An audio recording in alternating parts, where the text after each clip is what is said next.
Sauron, one of the most terrifying beings in all of Middle-earth, was beaten by a dog. Not tricked, not outwitted politically, physically pinned to the ground, unable to escape until he surrendered.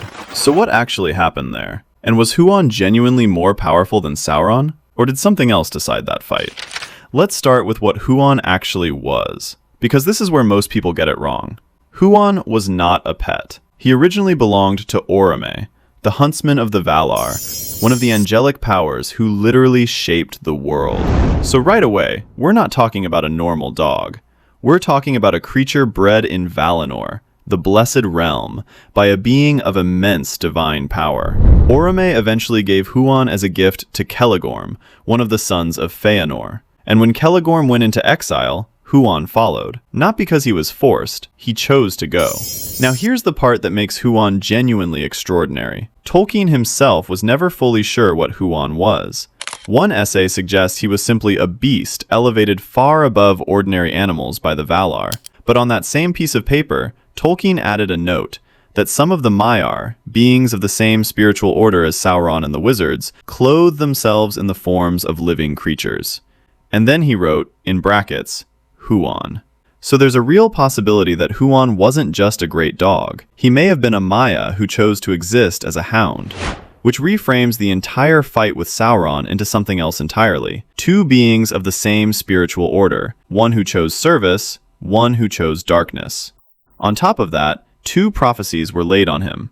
First, he could not be killed until he faced the mightiest wolf that would ever walk the world. Second, before his death, he could speak exactly 3 times. That's it. 3 words across thousands of years of existence. No enchantment could touch him. Nothing could escape his sight or smell. He never slept. And he understood the speech of every living creature. This was not a dog. This was something else wearing the shape of one. Now, Sauron. At this point in the First Age, Sauron was the lord of Tol in Gaurhoth, the Isle of Werewolves. He commanded armies of dark creatures, held enormous sorcerous power, and could shift his shape at will. He wasn't primarily a physical fighter, but he was a Maia, and that alone made him one of the most dangerous beings alive. Beren and Lúthien's quest brought them directly to his door.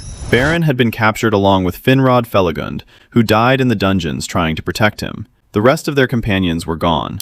Lúthien arrived with Huan, stood on the bridge of Sauron's fortress, and sang. Sauron sent wolves to stop her. Huan killed them one by one, silently, by the throat. Then Sauron sent Draugluin, the ancient lord and father of all werewolves in Angband. The battle was long and fierce.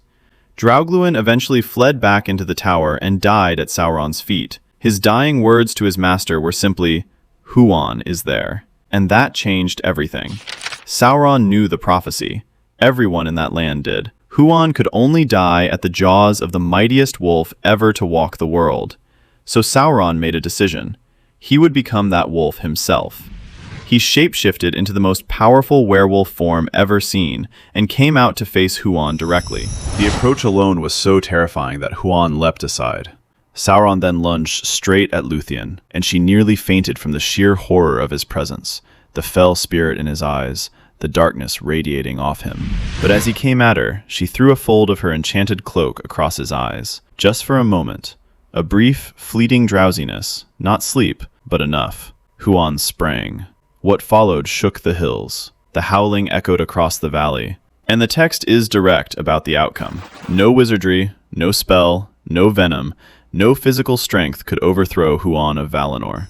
He seized Sauron by the throat and pinned him. Sauron shifted shape frantically, wolf to serpent, serpent back to his natural form, but he could not slip free. The only way out was to abandon his physical body entirely. And that was a cost even Sauron wouldn't pay. So he surrendered. He gave up the fortress. And as Huan released him, Sauron fled as a vampire bat and disappeared into the dark. A Hound of Valinor just made Sauron run. Now, why did Sauron actually lose? 3 reasons, and they all matter. First, Lúthien. Without that cloak creating that single moment of stumbling, Huan doesn't get his opening.